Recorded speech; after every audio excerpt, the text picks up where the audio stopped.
حضرت فضیل بن ایاز بہت بڑے بزرگ گزرے. جوانی کا زمانہ تھا تو ایک خاتون سے آشنائی ہو گئی، محبت کا ربط قائم ہو گیا. تو ظاہرہ جوانی مستانی ہوتی ہے اور جنون کا ایک شعبہ کہا گیا ہے جوانی کو، اور پھر دل میں اس طرح کے رجحان پیدا ہو جائیں تو پھر وہ جنون کئی گنا بڑھ جاتا ہے. تو اس کے ساتھ وقت طے کیا اور اس کے ملنے کے لیے بے تابی کے ساتھ ان گھڑیوں کا، ان لمحوں کا انتظار کرنے لگے. خیر جب وہ وقت آیا تو اس کے گھر کی طرف چلے اور اس کے گھر کی دیوار پھلانگنے لگے تھے کہ ساتھ والے مکان سے کسی قاری قرآن کی تلاوت کی آواز کانوں میں پڑی. اور وہ پڑھ کیا رہا تھا، الم یان للذین آمنوا ان تخشع قلوبهم لذکر اللہ وما نزل من الحق. کیا اہل ایمان پہ وہ وقت نہیں آیا کہ ان کے دل اللہ کے ذکر اور اللہ کی یاد، اس کی محبت میں تڑپ اٹھیں اور وہ خوف خدا میں مبتلا ہو، اور جو نازل ہوا قرآن، اس قرآن کی محبت میں اس کے دل میں خشیت پیدا ہو. بس یہ کانوں میں پڑنے کی دیر تھی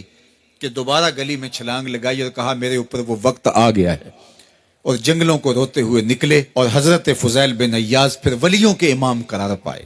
اس آیت نے ان کی زندگی بدل دی. کسی کی 30 سال، کسی کی 40 برس، کسی کی 50 سال، کسی کی 60 سال زندگی یہاں موجود لوگوں میں سے کسی کی اس سے بھی زیادہ اور کسی کی کم. اس آیت کریمہ کو ذرا اپنے اوپر وارد کریں تو اللہ ہمیں نصیب کر دے کہ ہمارے دل تیرے خوف سے کانپ اٹھے اور تیری خشیت سے ہمارے دل لرز اٹھیں، اور قرآن کے ساتھ ہمارا ربط مضبوط اور مستحکم ہو جائے، اور ہم یہ اقرار کرتے ہوئے تیرے حضور حاضر ہو جائیں، مالک وہ وقت آ گیا ہے کہ ہمارے دل تیری یاد سے، تیری محبت سے، تیرے پیار سے مالا مال ہو گئے، اور اپنی باقی زندگی ہم تیرے پیار میں، تیری محبت میں اور تیری یاد میں بسر کریں گے.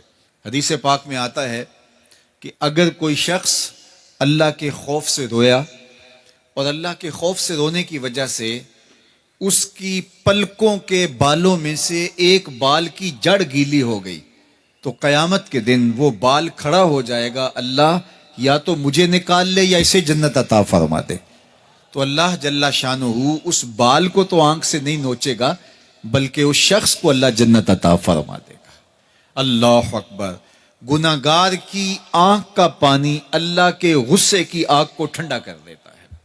اس لیے ہمیں رونے کا کہا گیا، فَلْيَضْحَكُوا قَلِيلًا وَلْيَبْكُوا كَثِيرًا.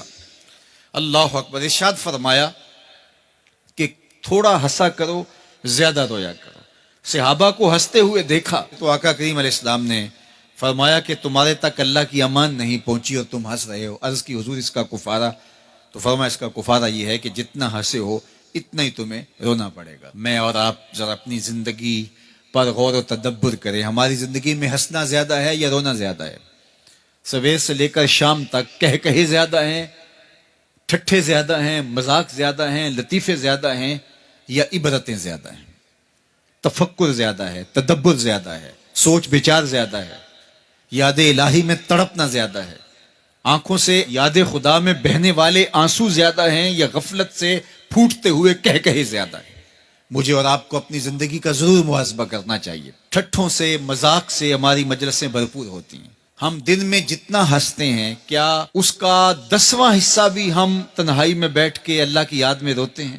اگر ایسا ہے تو مبارک ہو، اور اگر ایسا نہیں ہے تو اللہ سے آنسو مانگو، اللہ سے درد مانگو، اس کی یاد میں رونا مانگو، اس کے ذکر میں تڑپنا مانگو، اس کی محبت میں بے تابیاں مانگو، آنسو مانگو، سسکیاں مانگو.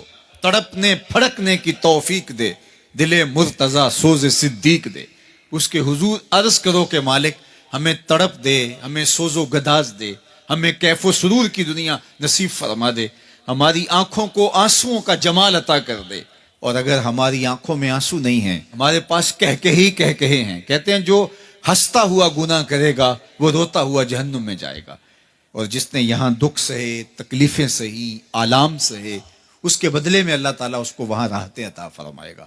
فرمایا کہ مومن کے پاؤں میں کانٹا بھی چبھے تو اللہ جل شانہ اس کا صلہ بھی اس کو قیامت کے دن عطا فرمائے گا.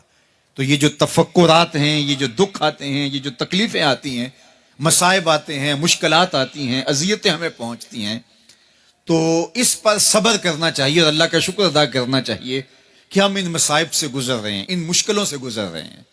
اور اگر کسی شخص